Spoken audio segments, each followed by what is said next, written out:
Good day guys! So J Motors TV. So eto, kaharap na natin ang bagong Sontes X 150. So dito lang yan sa Bristol Motorcycle, Imus, Cavite. So meron tong 149.5cc, naka-liquid cooled, 4 valve, SOHC. So may max power to guys na 17.7 HP at 8,700 RPM.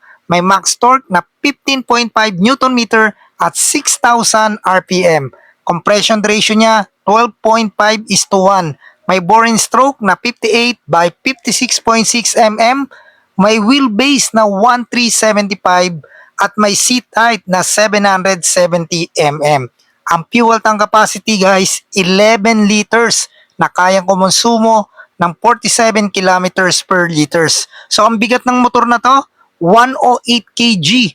Ang size ng gulong sa unahan, 110/70 by 14. Sa likuran naman is 130/70 by 13. Ang bagong scooter na to is equipped ng silent starter. So meron tong auto start and stop, naka TFT display, naka dual channel ABS, naka traction control, may adjustable rear shock, meron tong screen mirroring, at meron tong navigational system. Syempre equip ito ng phone connectivity, naka keyless, at meron tong TPMS or tire pressure monitoring system. So guys, naka-LED lahat ng ilaw na pwede mong makita sa motor na yan.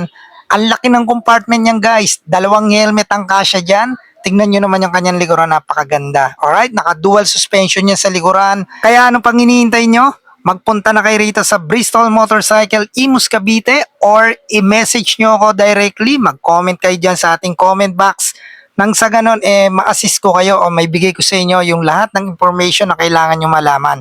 Pwede to through cash or installment, pero sa ngayon guys, kailangan magpa-reserve na kayo kasi talagang nagkakaubos na ng unit na to at yung mga nakapilang reservation medyo marami-rami na. So sa second batch na deliver, pag nagpa-reserve kayo, sigurado na magkakaroon kayo ng Sontes 150X. So napakaganda, tingnan nyo naman, may passing light.